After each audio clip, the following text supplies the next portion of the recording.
Hey, it's me, yours truly. I know that there's some kind of other live stream going on. You people are having one experience while I'm having another. I'm still working out some of the Zoom stuff, so I apologize.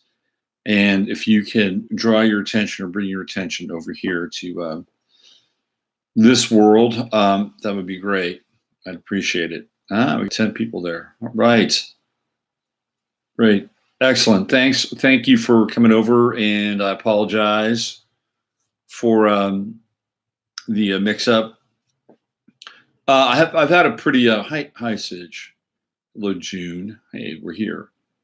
Yeah, I've had a challenging weekend with my body. I started to get sick on Friday, and I rarely get sick. And then you know how it's that feeling where you're getting sick. It's like you go like, it's like it's like you get that kind of like that feeling inside your body. It's like, oh man, I'm getting sick. You do everything you can. Line it all up. I did okay. 2 days, not bad. I got through it for the most part. I did zinc, garlic. I know the drills. Got my ionic foot bath going on. Sambucol, chaga. The chaga tea was the one that got me over the edge. Chaga pushed me over the top. Yeah, I'm okay now. I'm cranky. I'm a little cranky because I don't like not feeling well. It interferes with my productivity, if you know what I mean. Yeah. And I was trying to get this thing going on with Zoom so I could show you some screenshots, but that ain't happening. What's going on out there? Thank you for your patience. June says Schumann and solar flares. Yeah, there's a lot going on, isn't there? A lot going on. First of all, friends in California, both north and south.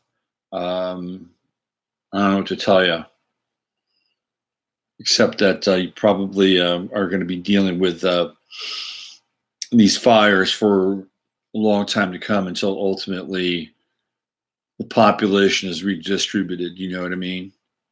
Because they've got no real. I'll talk more about this tomorrow on the 15-minute side, but they don't have any real clear sources as to what started these fires. We'll get into the speculative realm tomorrow. Astrologically, we got Uranus at 29 degrees Aries, and I think that's a pretty intense beast, if I have to say. It's at that final degree. It's got one more degree to go. Gets back to 28, moves forward, and clearly there's a lot of flame happening out there. A lot of lives being singed on a number of different levels. I've seen some video. Hi, Tanya. I've seen some video of like lasers coming down and hitting the Earth. I don't know if they're real or not, but I've been looking into the directed energy stuff for a while, and it seems just about as plausible as anything. Just to give you some background, California for a long time has had a very challenging problem with the Japanese bark beetle. And I don't know if they've done anything to eradicate it, but this is back in the early 2000s. This bark beetle would go in and burrow into trees and eat the trees from the inside out. So it would go into the core of the tree, and then these trees, many of them would be oak trees, would literally just be hulls. They'd still have their root system and they'd still be supporting the tree to some extent, but they'd be hulls. And so when there'd be fires in Southern California, especially in places like Julian and the mountain areas outside of San Diego and kind of northeast of Los Angeles, it is a secondary issue. I'm getting there. Okay. I'm getting there. I'm going to cover all the bases, but they've had a problem with the bark beetle for years. So you have tinder. You basically have a forest full of tinder. All right. Second thing is that we've been hit with aluminum barium since the mid 90s in a very concerted and targeted efforts. But who knows who? Department of Defense, NASA, you know, and the geoengineering, the spraying with the aluminum, the barium, particularly the aluminum, creates extra hot conditions, and the aluminum becomes an accelerant. So everything is coated with very fine layers of aluminum. Hi, Ani. So when everything gets lit, it gets lit hotter and hotter and hotter. So Reno Healing Massage says naval air. If you could come up with a link with that and put that in the say something bar in the chat room, that'd be great. That would be awesome. My father organized this plan with IBM and naval intelligence. Oh, yeah, we're talking about chemtrails. You know, okay, that's great. I mean, look, I think great. She has a notebook that proves it, or they do. Good. So there we go. We know who does it. Naval Air. So let's go after them now. Let's go start protesting naval air bases because they're the ones that are doing it. So apparently we now know that. Why don't you publish that? Why don't you publish that? If you have a notebook, why don't you publish it? Wouldn't that be doing us a service if you had a notebook? You publish it. Linda Gordon, my father organized it. You publish it. There you go. Get on it. Publish that thing. Break it wide open. You've got the keys right there. That's what we've been looking for. Right? Get it out. Send it to WikiLeaks. Maybe WikiLeaks will actually do something with it. WikiLeaks is a limited hang anyway. All right, so we've got the aluminum spraying. He died. I'm going through his house. We'll see what else he can find. We can find some other goodies. Watch out for the men in black. They may be coming by. So we have the spraying. It's very hot. Creates an accelerant, and then we have the directed energy weapons. Theoretically. And I say theoretically because I would tend to believe it. I've seen some footage that looks very telling. But it's loaded with toxic mold. All right, well, good luck with that. Let's get a hazmat team. Hire a hazmat team to go in there. So the people in California, you're in for it. I'm sorry, you're just in for it. Not only that, but your weather has been modified for decades now. You get hit with long periods of drought, and I think I moved just before everything really started to go south with the drought. I left in 2012, and what was interesting about that is I moved to Texas. As soon as I moved here, it started to rain like crazy, and they'd gone through a severe drought for 4 or 5 years in Texas, like really, really bad, like, you know, bony, skinny cattle dying bad. So California, you're in for it. You're in for it. I'm sorry. And I have a lot of good people, good friends in California. I've got, in fact, I'm going back there in a couple weeks, the end of November. Actually, no, the third week of December. So I'll go back and see some of my friends. And I just feel like, you know, the last time I was in California, again, it's probably more conducive to my show tomorrow. The last time I was in California in a big sort of way, when I went onto the peninsula and everything, it was blowing my mind watching how everything was just being connected like one massive sort of city, for lack of a better term. The Bay Area was becoming one massive city. I mean, when I was there growing up as a kid, you could drive from, say, Millbrae through Burlingame, San Mateo, and you would feel like it was like Burlingame had a really different feel than San Mateo did, and San Mateo had a really different feel than Redwood City.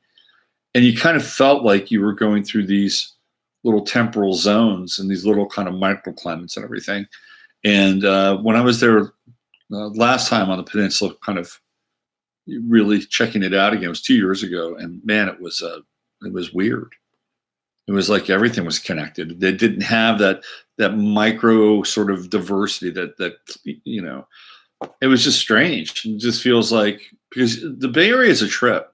I mean, you can be in a place like Daly City, you know, which we used to call Little Manila. You could be in Daly City, and then you could travel 25 minutes and you could be in Burlingame, and the climate would be so incredibly different. You know, it was called Daly City, Fog City, Little Manila. And then you go down into Burlingame, it'd be warmer, it wouldn't be so foggy, just 25 minutes away. Crazy. And those kinds of things still exist with the Bay Area, although I think meteorologically that's changed drastically, really drastically. But man, my heart goes out to you folks out there. And here's the deal. I don't think California is alone. I think this is sort of the plan. This is the bigger plan to begin to, move people into the green megalopolises. It's where it's all headed. The 5G cages. I wanted to get into. I'm not sure how long I'm going to go tonight, because I'm not feeling real chipper. I've been in better moods, so I'm going to try to keep my mood up a little bit. I'm a little pissed off over the fact that the technology I was using tonight was not bending to my will. So I wanted to go over a couple things, and you're not going to see the charts tonight, unfortunately, but I'm going to talk about them. And what I'm going to do is I want to get right into this borderline event, which took place on the 8th of November, and that was in Thousand Oaks, California. And the interesting thing about the Borderland event and the Borderland chart is it is almost a carbon copy of the chart for the election. Now, the election took place on the 6th, so of course, there are going to be a lot of planets in place that are going to be similar. The moon, of course, had changed. It had gone from the new moon, or not even quite the new moon, balsamic, into the new moon, which was at 6 Sagittarius. Everything else stays the same for the most part. The sun shifts by degree 2. Mercury goes from 7 Sag to 9 Sag. Mars goes from 24 Aquarius to 26 Aquarius. But the thing that really got me was the fact that the borderline event happened at 11:11 p.m. And when I cast a chart for election night, I cast that chart for 11 o'clock in Washington, D.C. And if I'd cast the chart for 11:11, it would be almost the exact same chart, which is just kind of freaky in a lot of ways, because I'm going to make a big leap here. I think that what happened there at that bar that night is connected and tied into the election. That since the election has happened, we have seen a high degree of chaos that's taken place. And I'll throw the fires in there as well. So we have the fires, we have the 11, sorry, the borderline event from Thousand Oaks, California. We also have the election madness now taking place in Georgia and Florida, where it appears to be that Broward County is now just flat out going to steal ballots. and bring in ballots and steal the election. So this is what's apparently taking place. And apparently it's happening in Georgia too. And gee, guess who lost there? 3 Democratic candidates, significant ones. Gillum, the guy who's running for governor of Florida. Stacey Abrams, who's running for the governor of Georgia. And Rick Scott, or Bill Nelson, who's running for senator of Florida. So we have that. There's that chaos going on. We have the event that's taken place at the borderline. That's going on. We have the fires. That's going on. We also have the doxing of Tucker Carlson out in front of his house while he's not there.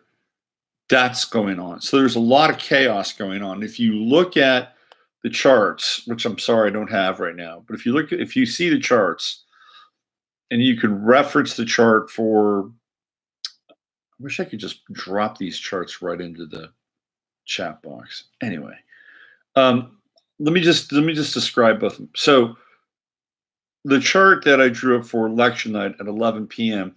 was at the ascendant was at 11 Leo, which put the true node in the 12th house and Uranus right on the ascendant. And then the opposition to the moon, opposition to Venus. And of course, the big ticket item was that Mercury square to Neptune. So one of the things that Heather and I talked about during the last webcast that we did was stuff around voting and the voting irregularities. And it didn't come up immediately, but it's coming up now. Everything that happened around the election is sort of, it's delayed. It's kind of coming out in stages. It wasn't this, explosive, tumultuous conflict. And maybe that has something to do with the 29 degrees Aries with Uranus. But it's now coming out in sort of these successive waves. And one of the things that I talked about was, I think I talked about on my Tuesday show, Monday or Tuesday show, and I talked about the irregularities with tabulations, because that's what a Mercury-Neptune square would be about. And Heather and I talked about that too. And now we're kind of seeing it. We're seeing this stuff and sort of move, it's like Venus retrograde is playing a role in this too. Because they're going back now. They're getting all these ballots that they somehow found. And they're going to bring them in and be a part of it. Well, where do they get these ballots from? So I said that there was going to be a red wave, and I believe there was a red wave. And I'm not sitting here like banging the drum for the red wave, whatever, but I thought that this is what was going to take place. And it feels like that if we were to disassemble how and why the voting took place and who was voting, I think we'd be able to find that there are a lot of irregularities. Now, the number I've heard from the circles here in this town and the city government in this town, Fredericksburg, I've heard that over 1.5 million non-residents voted in Texas. That's what I've heard. It seems like a large number, but if you think about the size of Texas and you think about the population of the cities, Texas has 4 of the largest cities in the United States. That 1.5 million number actually lines up just based on the size, based on the numbers. I think that that's possible. And if that's possible for Texas, then what's possible for other places like California or Arizona? I think more than likely we had a significant turnout on the Republican side because people were motivated. And what happened after that, or is that, well, during that, is that it was countered by a wave of illegal, illegal voters. I think they should just, if you're going to vote, I think it should just be on blockchain. That's a great, I think, solution for voting. Just blockchain it. So it's just, once it's in, it's immovable. Somebody said that that it's always the Democrats that are involved in voting scams. I think that that's generally true, although the Bushes did a pretty good job at throwing elections. Let's put it that way. All right, so I want to get back to this borderline thing. It's striking to me how much similar these charts are. Really similar. So there's this kind of coherence. I wouldn't even call it coherence. Coherence means it's like together, right? But there's this strange symbiosis that is part of these two charts. And the Mercury-Neptune square is, again, trying to figure these things out. With the Mercury-Neptune square, it's almost impossible. The one difference between these two charts is that Mars is squaring the sun. So, that's violence. This is flat out violence, it's aggression. But it's that Mercury-Neptune square where the details really have a hard time getting sorted out and being, how do I say this? Salient, if you've seen the video of the shooting in the bar, there's just nobody there. There is absolutely nobody there. It's the one video I've seen. There may be more. I've just seen one. But they're shooting in the bar. There's nobody there. How does that work? And I watch Wolf Blitzer try to sell this thing and basically tell us, to look away because it's very graphic in nature. I've seen more graphic violence at a Pee-wee football game than in that minute and a half clip or whatever. There's nothing. This is the Mercury-Neptune square. It's like, what's going on here? And then there's all the details that get obfuscated. And again, look, I'm not saying that no one died, but no one cried. I can tell you that right now. No one cried. When you watch those witnesses, they get very emotional. All of them tend to get very emotional, although some of them do laugh, strangely enough. But they don't cry. Get angry, some real anger. I don't have any problem with that. But there's no tears. We've seen this again and again and again. There's just all sorts of anomalies with this thing and getting to the bottom. Well, there was 13, now there's 12. And I looked up this guy, Ron Healis. An interesting point about Ron Healis is that he was born on July 21st, 1964. I went to his Facebook page, and he had posts go all the way back to 2009. And he seemed like he was he's a Cancer, he's like 28 degrees Cancer. So you have very Cancerian kinds of hobbies. He was a hunter, he was a fisherman, and Ron was very into guns.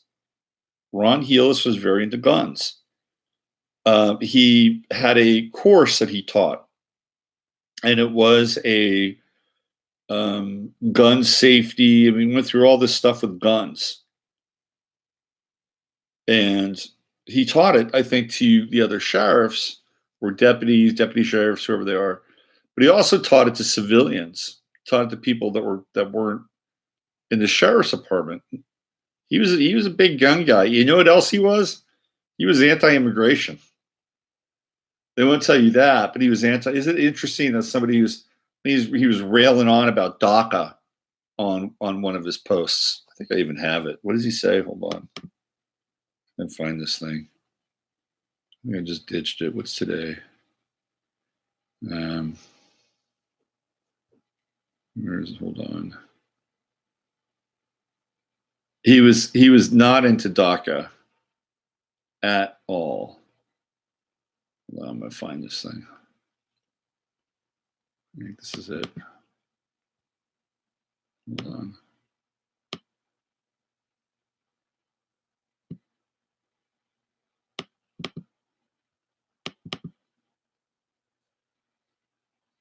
Let's see. No, that's not it. Anyway, he was making these. He was making very strong statements about immigrants. Anyway, he was born on the 21st of July, 1964, which puts his sun right on the true node. I think 28 degrees, 29 degrees, 1 degree off. Isn't that a trip that he has a 1 degree off of that true node? I mean, it's almost like it's like a cosmic trigger event in some ways. You know, that this guy goes in and this thing happens, and he's the only police officer that, you know, theoretically dies, and his sun is conjunct the true node in Cancer. A lot of emotion there. A lot of emotion invested in it.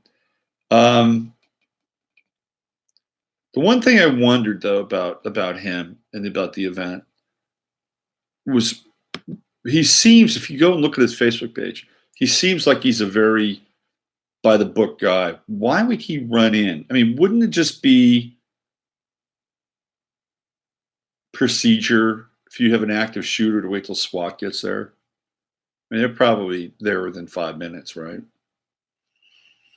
I'm just thinking out loud. And it seems like every time one of these events happens, somebody knows somebody that knows somebody. I can't tell you how many times that's happened. Like every time one of these events has occurred, somebody knew somebody that died. It's weird. So I'll give you an example. Elliot Rodger, the so-called Santa Barbara Slayer, right? Who I think is still around, by the way, but that's just my opinion. I actually was friends with with a guy, really good friends, with a musician who was friends with the father, Peter Rodger, Elliot's father. And he told me, "Oh, he could never have done it." It's like, you don't know that. There's Lynn. She's in the chat room tonight. Her daughter knows a woman whose son supposedly died. Another gal on Facebook has a friend that knows Ron Helis. I have a guy who knew somebody who was at the Pulse nightclub. I mean, are these people like plants in my life? I don't know. But the 6 degrees separation was very, very close to this one. Anyway, there's a lot here with I just find it interesting that these two charts are similar. They are similar charts. And that somehow the election in this event are connected. And that sort of the mayhem that I saw potentially around election night gets played out in this and in the days to come with the fires and the voter fraud and the doxing and everything else that's going on. So it's a fascinating combination of the two charts. I just think it's very hard to get to the root of this, because not only the one other thing that's different about these two charts is that Jupiter and the Moon moved into closer alignment with Neptune. So now we don't just have a Mercury or Jupiter square to Neptune, but the Moon comes into play. And we have a moon square with Neptune too, which means that emotions are kind of all over the place, and not easily grounded, and not always, the emotions aren't always valid with a moon Neptune square. I mean, we're trying to get through things. We're trying to cut through things. It's with the moon Neptune square. It's very tricky. And there's manipulation. There's emotional manipulation in the air. And I don't know if this has happened to you just personally in your lives over the last week. If you felt like you're being moved around emotionally, I mean, it's possible, but there's a lot of that just in the atmosphere with this moon. Well, what happened on the 8th of November? We got the moon in Capricorn tonight. It's much more steady, stable, grounded. By the time you wake up tomorrow, the moon will be moving into conjunction with Pluto. That's going to be a very interesting Monday. Tomorrow is going to be a very interesting Monday with the moon Pluto conjunction. Yeah. People are going to feel things very strongly tomorrow. Very, very strongly. The moon's coming into a square with Venus, but it won't be totally in that square until probably sometime tomorrow night. It's a tough energy for relationships. That moon Venus square. Excuse me. And then by Tuesday, we've got the moon moving into Aquarius, and that should lighten things up a little bit, I would think. Now we're going to have that square with the sun, but the moon's also going to be sextiling Jupiter and sextiling Mercury, and we'll move into a trine with Venus. So I think the moon in Aquarius, coming in on Tuesday, Tuesday night will be cooling. It'll have a cooling effect on things. A little more detached, which I think we need.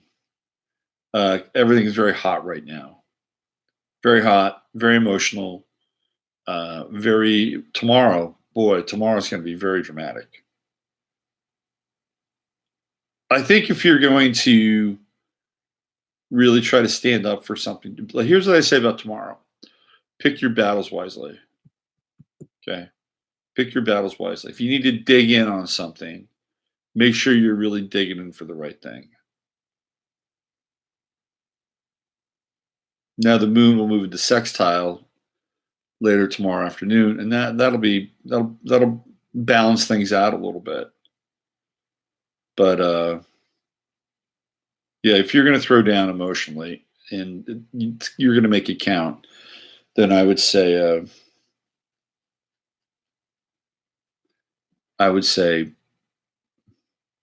pick your battles wisely. What else can we derive from this chart for the borderline event? I almost feel like I should put in some fixed stars. Sometimes fixed stars are really interesting when looking at mundane events. I wonder what it's. Let me see. Let me get in here for a second. Let me play around with this just a little bit.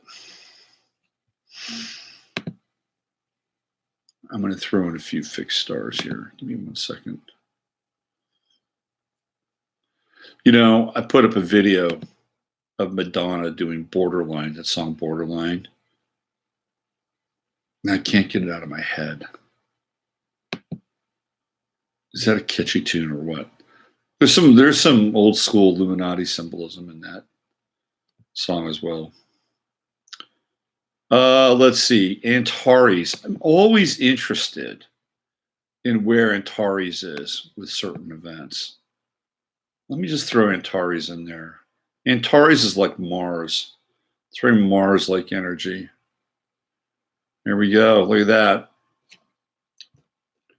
So on the night of the shooting, Antares, fixed star, 10 degrees, conjunct Mercury, conjunct the moon, square Neptune. Let's do, let's see, let's do this. I'm going to read you the Aries. I'm going to read you the, here we go. Antares. Let's see. Who's a good one for Antares? I don't want to read you the Astrology King. How about Dark Star Astrology? We'll do a little Dark Star.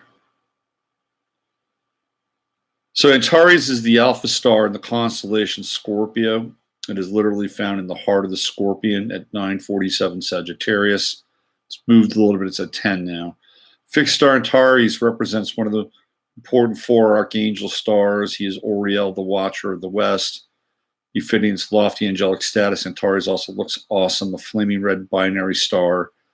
It occasionally glimmers emerald from its tiny green sibling at 883 times the size of our sun. Antares is the 15th brightest star in the sky, and second only to fellow super red giant Betelgeuse in size. All red stars have a passionate nature, and like the sign of Scorpio generally, this powerful star is a dangerous and fearsome reputation.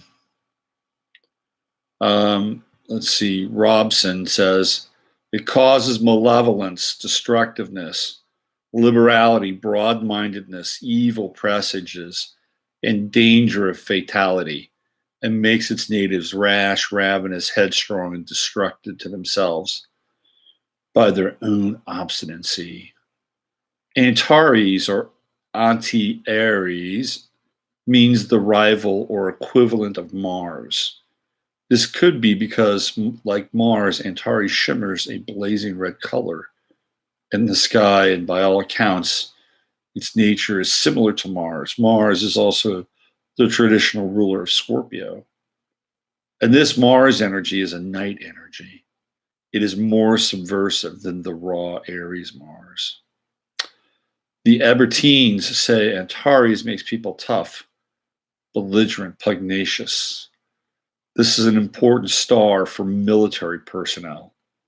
It is said to convey mental alertness, strategic ability, and courage to make daredevils. How about that? You know, look who's here. Get over here, right here. Come on. You want to say hi to everybody? You want to say hi to everybody? Say hi. Say hi. You have to sit down. There he is. Mr. Jasper. Well, thanks for joining, Jasper. Anything to say to anybody tonight? Any words of wisdom?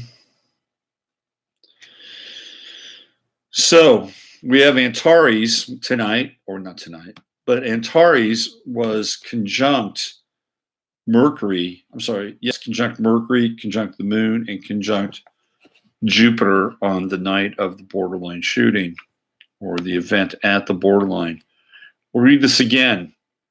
It causes malevolence, destructiveness, liberality, broad-mindedness, evil presages, and danger of fatality, and makes its natives rash, ravenous, headstrong, and destructive to themselves by their own obstinacy. So we have Antares squaring Neptune as well.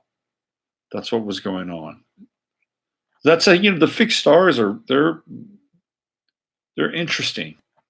They're very, very interesting. And I think when you blend them in with a cocktail, like a new moon in Sag, Mercury in Sag, and you get that square to Neptune, holy smokes, man. You know, that's a heady cocktail. Something went down at that place, and it's not what we're being told. It is not what we're being told. Hence the Mercury Neptune square. It is just not what we're being told. Never is. Am I saying that nobody died? I'm not saying that. But how they died and what happened there, I think, is not being reported in a correct fashion. Let me give you an example. Let's go back to that video where it's about a minute and a half, and there's nobody in the bar. I mean, there's nobody there. Nobody. Now, what news service would release a video like that? Like, these people theoretically are not stupid. Producers are pretty smart people. They have, it's a pretty, it's kind of an exclusive gig. You go to school for it. I was a producer in college. I know what goes into it. And the ones that are really good don't let shit get through. That's number one. Number two, at every single major news outlet, there is somebody that works for the CIA that is embedded in that news outlet. You bet your ass. I know this for a fact. So if you've got an editor, let's say the New York Times, or you have a station manager at a TV station, really good chance they're on the CIA payroll. Because this is how the CIA controls the flow of information. They can kill stories, they can push stories. So why would this footage, which clearly has nobody in the bar, why would they allow this to be broadcast as an example of what happened? We've got a Mercury Neptune square. Did it just get by the executive producers? No. Here's what I think. Here's my theory. My theory is that it's planned, that they let this video get out, and people like myself are going to comment on it, and there are people who are going to say that it didn't happen. Okay, this is what I think, and you're going to hear cries of false flags and psychological operations, and I believe there is that going on here, but it may not be what we know or understand. This event is very complicated, more complicated, more layered, more nuanced than anything I've seen. I was just seeing that Nathan over at Lift the Veil just did a brief thing. I listened to it before I came on the air. The police scanner says that the shooter had 3 gunshots in his chest. 3 gunshots in his chest. All right, let's examine that for a moment. That was a police scanner. Let's examine that for a moment. Now, it was said that he committed suicide because we know how all these events happen. Somebody goes nuts, and if they're not a Manchurian candidate and they've shot up a bunch of people, they just feel so terrible. They just can't live with themselves that the height of their emotional duress has reached its zenith, and they know that they're either too chicken shit or they can't live with the outcome of any kind of a public trial, and then further incarceration, and all that is processed in less than 20 seconds. And so they kill themselves. And of course, they're successful every time. It's not like, oh, he put a slug in his head, but he's still alive. I mean, that never happens, right? They wind up killing themselves, and very quickly, because they have this existential moment. Or maybe that if they are a true Manchurian candidate, that there's also a kill switch in their head that says, do unto yourself as you have done unto others. Bang, and he's gone. Maybe, I mean, that could be part of it too. Or maybe there is no killing of themselves. So what it feels like is that there's probably an event. I would say that there's probably some crisis actors involved. This whole thing with the Area 50, what was it, Aries 61, or the event in Las Vegas. The family, they call themselves a family. 50 or 60 people that were supposedly there. That has that Venus and Gemini in the third house. But there are two events, right? Two events. And Venus being this network of relationships. The other thing, too, is that true node is in the 12th house. And the 12th house represents, I think it's nightclubs. I think the 12th house is nightclubs. I think the 12th house is amongst a bunch of other things. It's movie theaters, nightclubs. It's things that people in normal day-to-day life just don't go to. It's nighttime. It's kind of a dream theater. Like nightclubs are dream theaters in some ways. So they've got that true node in the 12th house, which is, I think, nightclubs. And we have, Cancer and feeling and depth. And again, what are we talking about for Cancerian kinds of values? Oh, we're talking about country and Western music, white people. Like, I think maybe the busboy might have been Hispanic. But those are all white people, right? So we have, the very Cancerian. It's happening right around Veterans Day, and half of the people apparently that were witnesses are ex-military, because they say that when they talk to the camera. So it's very Cancerian, very true node Cancerian, 12th house. It's going to be interesting to see how long it takes for the next shoe to drop, because it will. It just will. It will. Heather and I talked about it. Maybe it's this Mars-Neptune conjunction that's coming up. That could be a big one. They're getting very close. They're getting very, very close to drop some significant hammers on guns and gun legislation. Let me check in with you guys in the chat room, see what's going on there, see what's happening.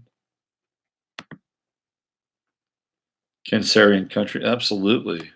Country music is Cancerian, of course. What do they talk about in country and Western music?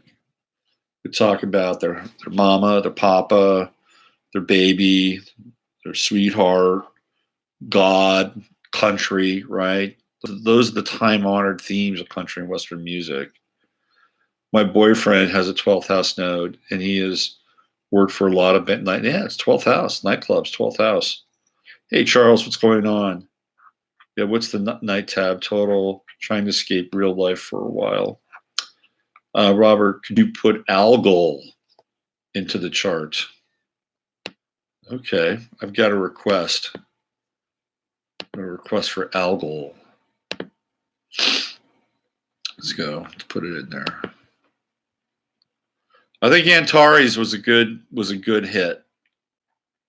That's what I think. What do you think, Jasper? Jasper tends to agree with me. As long as I feed him, he agrees with me. All right, let's look at Algol. Algol rhythm. Yeah, Algol is kind of out of bounds. It's 26 Taurus. It's opposing. It's kind of opposing Jupiter, but that's about it. I wouldn't call it a major player. Wouldn't call it a major player here. But I do take requests for fixed stars, just to let you know. There you go. Let's see. Every back of the house employee was Hispanic, no doubt. I don't think Darcy is dissing Hispanics, but she's making a point, which is pretty relevant. If you live in California, you ever work in a restaurant or around a restaurant, it's like the Hispanic community powers the restaurant business in California. I don't think she was making a derogatory statement. It's just a notice. Where was Antares during the Las Vegas shooting? Any connection? I don't know. I'd have to go back and do the chart, and I don't have it. But let's see. The Las Vegas shooting happened at it was in October, right? It was in October. So there was maybe I'd have to go back and look. But Antares might have been conjunct Saturn or wide. Yeah, no, you're not dissing at all. I know you're not. Yeah.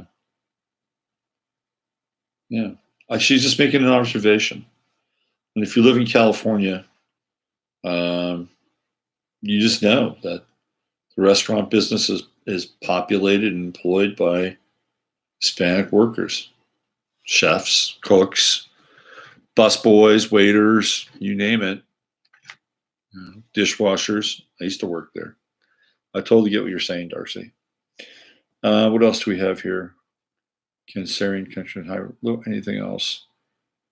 Where there's a lot of military kids there too. Shooter, baby Seattle. Yeah, I mean, he could have been for sure. Just plain deception regarding the bar film. I have not seen anything. Yeah, the bar video is just weird. The bar video is just like, why would they let out a video? Why would they let out a video that clearly does not have any people in it? I think it's one of those things that we can latch onto and then make a big deal out of it. And then the next thing you know, there's another video. And the next video has like all kinds of really graphic shit. And they'll say, see, you people were wrong. You were wrong. NVM, that wasn't accurate. Never mind, that wasn't accurate. The sun is conjunct here. I don't know. Soft disclosure. Yeah, I mean, it feels like I think if we're in this game now where we're trying to decode reality, which it feels like we are, it's like this cat and mouse game. And I feel like we've got to be really, really, really, really on our toes.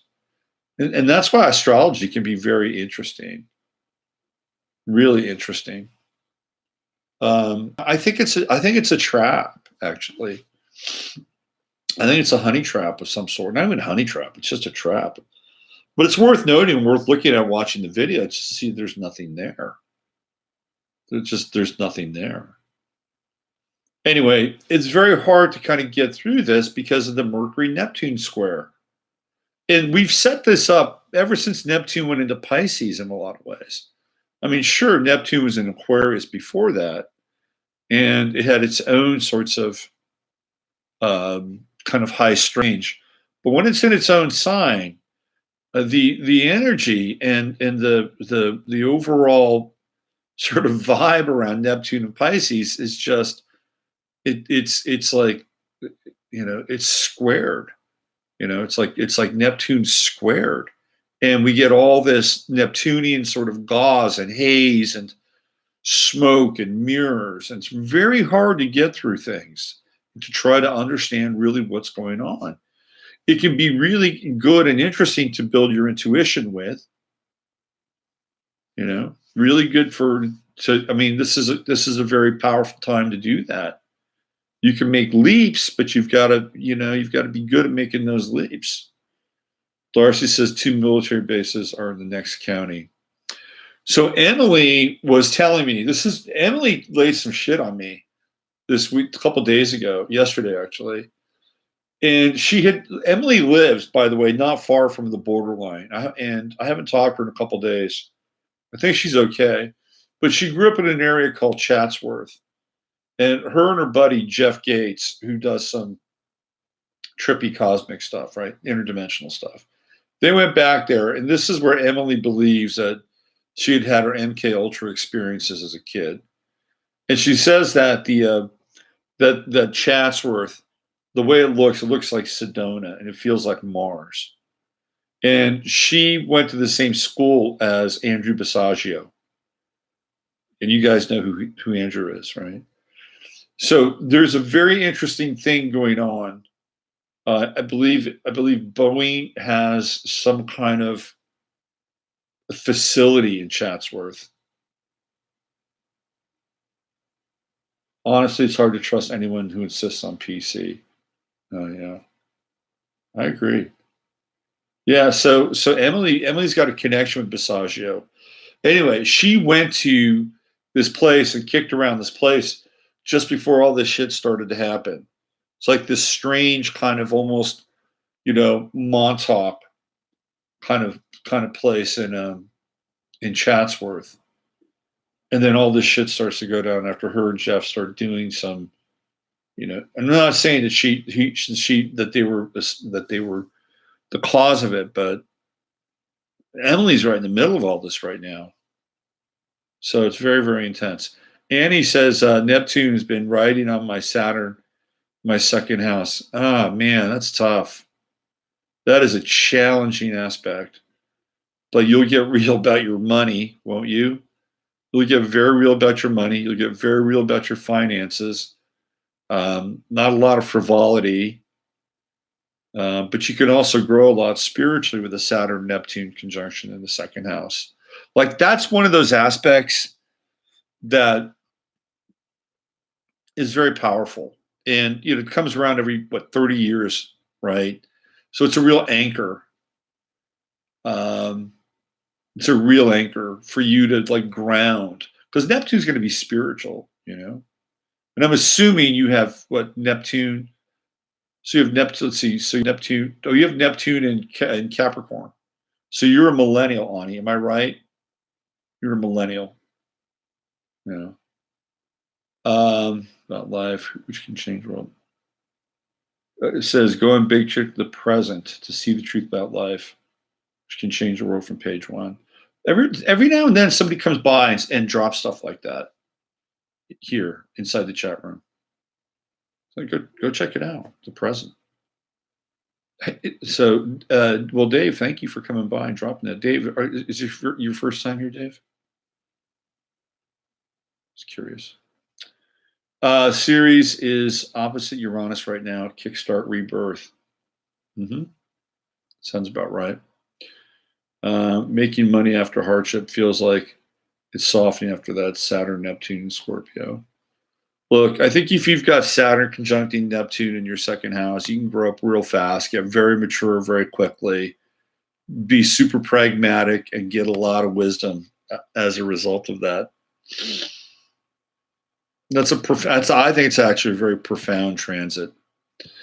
Okay, so I wanted to look at the week ahead, just so we can stay on course here, on track, give you guys something to talk about. Let's see what we have here. All right. Let's go into the chart of the moment. Charles said that the next few months feel like chaos. And more in the next few months. And I've said that this is what Trump is here to do. He's an agent of chaos. Okay, so we talked about the moon a little bit. Tomorrow, midday, roughly, it's going to start to conjunct Pluto. Like I said, you want to pick your battles wisely. Don't get too overly invested emotionally, especially at work, because you're dealing with, Capricornian energy. So just keep that in mind. We have Mercury in Sagittarius, and we have Venus retrograde. It's getting ready to go direct again here very, very soon. And I don't know. I haven't had a terrible time with the Venus retrograde, at least not that I know of. Maybe since it's been retrograding in my 12th house, it might pop up and come back to me when it goes direct. But I don't know. It's been okay for me, to be honest with you. But it will go back through Scorpio again.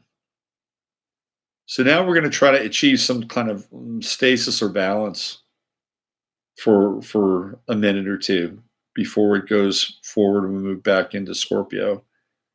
In the transit back into Scorpio, there's this stripping away of the relational values, the coming to a stasis, and then moving forward. And I believe that the moving forward will be kind of rebuilding of those emotional values with the Venus direct. So that should be good.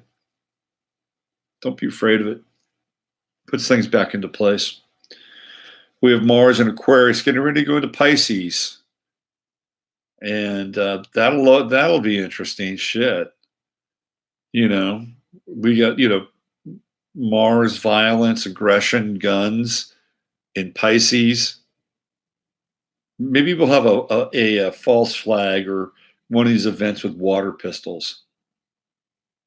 You ever see that movie? What was it? It's called. Was it called? Was it Bugsy? It's all these kids playing these gangsters, and they shoot guns with whipped cream. It's a trippy. Scott Baio makes his film debut in that movie. It's a kid gangster movie. It's a trippy film, but all the guns shoot whipped cream. Interesting theory. Let's see. We've got Jupiter and Sag. Hello. We haven't talked about Jupiter and Sag, have we?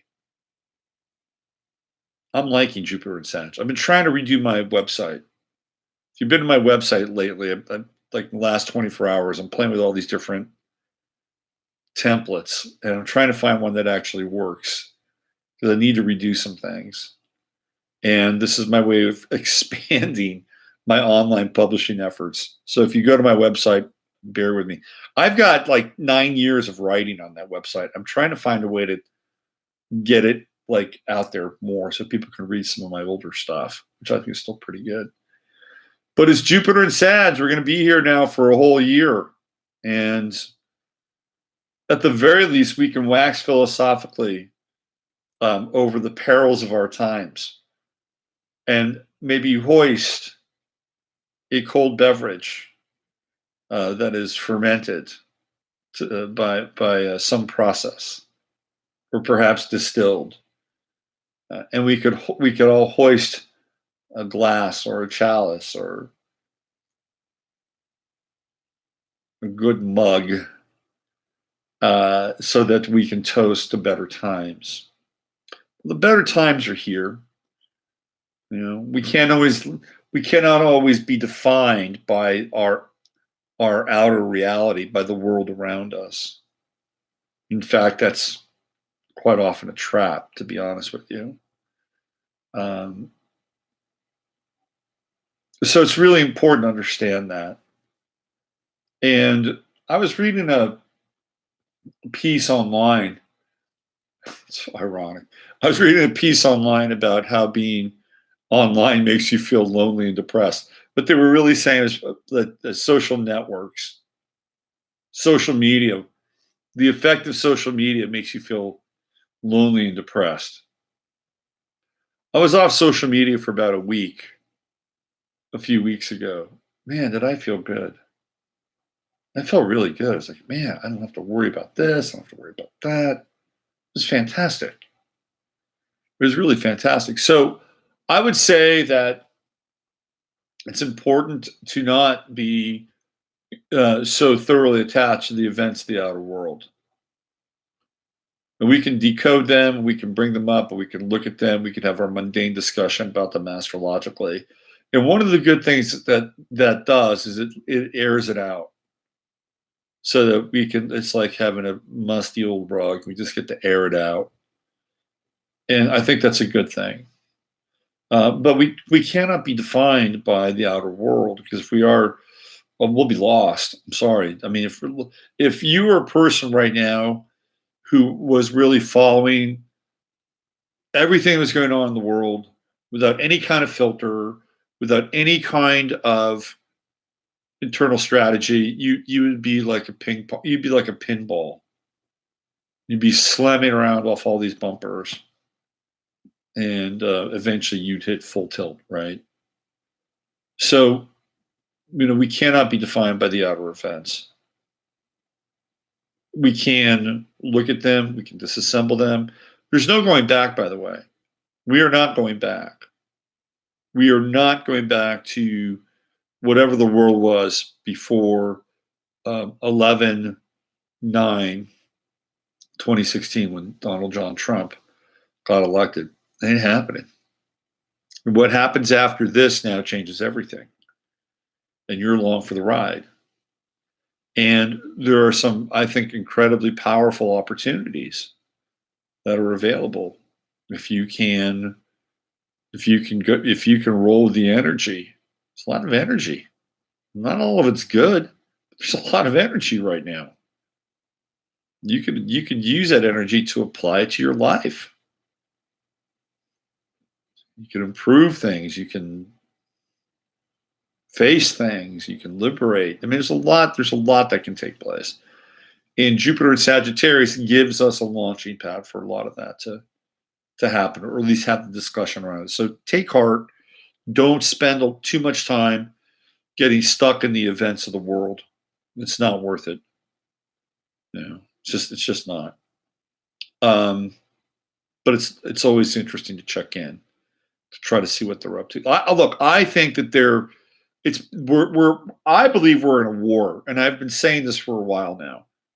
Now, whether the two sides, include in true Rothschild fashion, the two sides are colluding together to stage a war, which creates this vice grip or this pincer effect with us in the middle, or there are actually two warring factions that are trying to scramble and take control of, our consciousness, our emotions, and the planet's resources.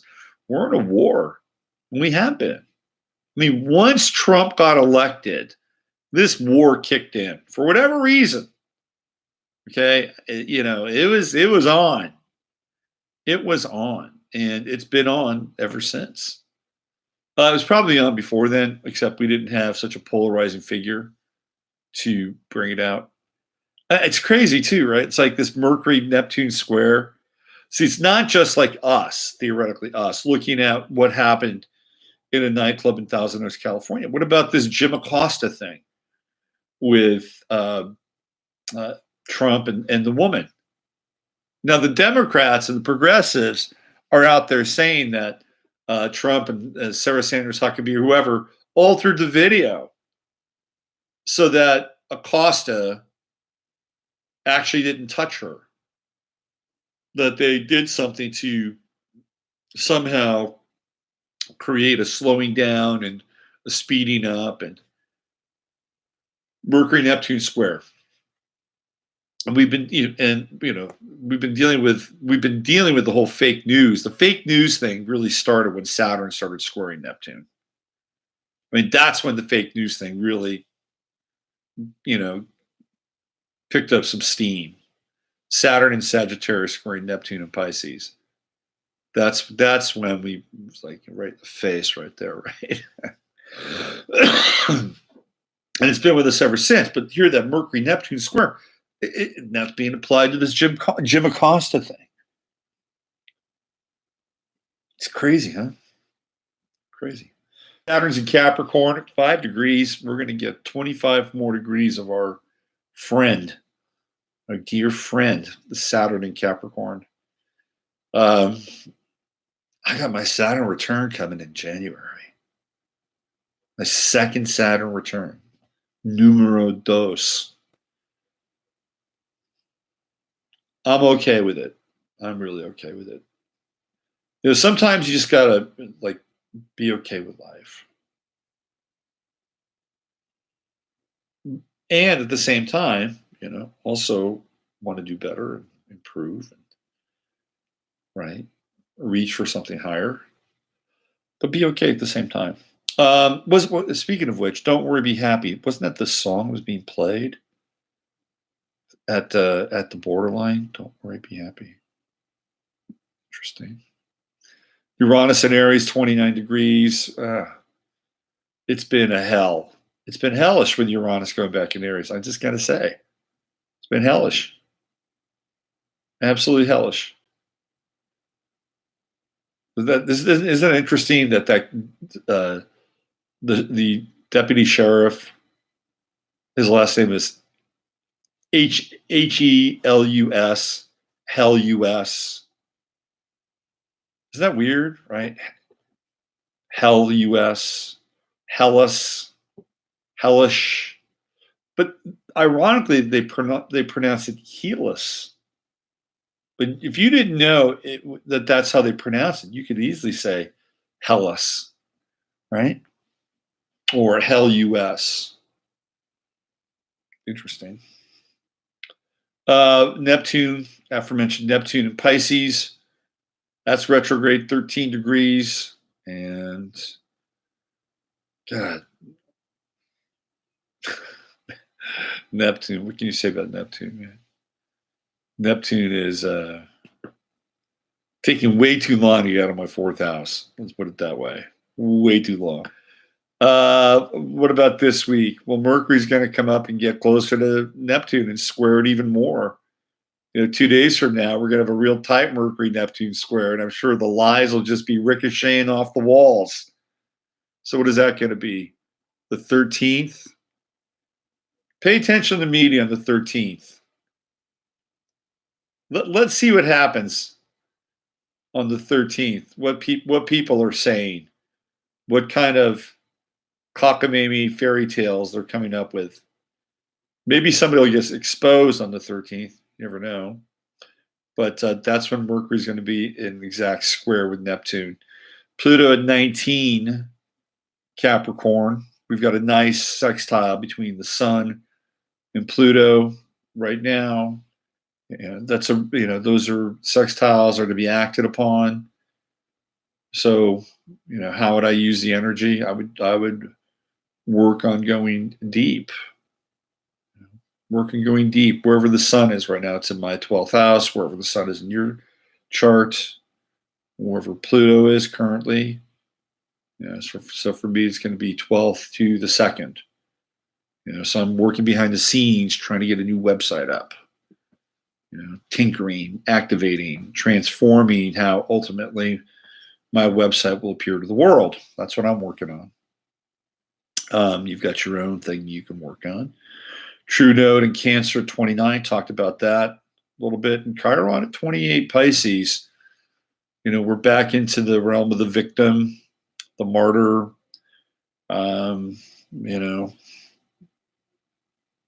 It's amazing. It's just, to me, I was watching some football today. And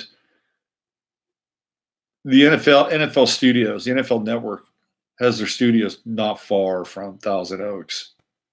So they all had to evacuate. They all had to leave. And they're talking about maybe postponing some game tomorrow night. We'll see. I don't think they will. But there is a guy who plays for the Rams who donated his game check. That's a lot of money for that dude. His game check's probably around, 850K. 850,000. So he's going to donate it to the victims of the borderline thing. I don't know how that's going to get sorted out, but here we are as Chiron and Pisces. I think there's an opportunity for people to get into healing and actually be of assistance, but it has to be a very impersonal way. And I don't think martyrdom or victimhood is actually a really good position to take. But if you do want to help somebody, that Chiron and Pisces can be pretty good, even though it's retrograde. What's going on in the chat room? Let's see, what do we have here now? Go vegan. Isn't the Pope supposed to step down? Maybe. What else do we have? Jesuits, Rockefeller. I'll be your 21 thumb up. All right. Thank you. Thank you, D Live Jinx. Canada TV. We need some unconditional love tonight. Oh, do I get it? Am I getting it tonight? Oh. Oh, wow. There we go. How about that? I get a little. How about that? I get the love tonight? Oh, thank you. I could use it. I didn't feel so good this weekend. Yeah, my fantasy football teams all got smoked today. So that didn't help my fantasy football ego. Thank you. I love you guys back. One of these days, I hope we can all meet together in 3D. That would be something I would love. I've met Anna in 3D, and I've met Lori in 3D, and I've met, of course, Heather in 3D. So there's a lot of you I've met 3D. There we go. That's Jasper. We got some Jasper love going on. So yeah, let's see if we can get together in 3D one of these days. That'd be awesome. I'd love that. I am feeling it now. My energy just went whoosh, like that. Thank you so much for that. I really appreciate that. It's a good night because I'm not, like I said, I'm not feeling 100%, but I'm getting closer. I'm closer today than I was yesterday. What is 3D? Well, 3D is, usually something you can touch. I know it's strange. Maybe we all get together in a holographic chamber. We'd all just be. We go from this to being holograms, right? Wouldn't that be funny? The next president, Alex Jones. I don't think so. I don't think Alex is going to make it as the next president, unless the next regime is a complete totalitarian state. Vegan potluck. Yeah, we'll have a little vegan table. You have to realize that this is Texas. We're already together in 5D. Yeah, I mean, our spirits are. It's true. I totally get that. Absolutely. Hey, listen, I'm going to get on out of here tonight. I'm going to let you people go into your night, okay? Into no dead bodies. I'm sorry. I'm a miscreant. I'm a savage. I'm a total savage. Thank you all for showing up. Thank you all for sending me some love tonight. I really appreciate it. And, take some of that love. I'm going to send it right back. And, hang in there. Keep your head on a swivel, right? And use your head to discern what's real, your heart to say what's possible. Stay grounded. We're going to stay together. We're going to get through this. We will. We will get through it. When we get through it, that's a whole nother matter. Circle February of 2020. That's a big day. It's a big time. All right. Love you all. I'll see you guys tomorrow for 15 minutes. Have a great night.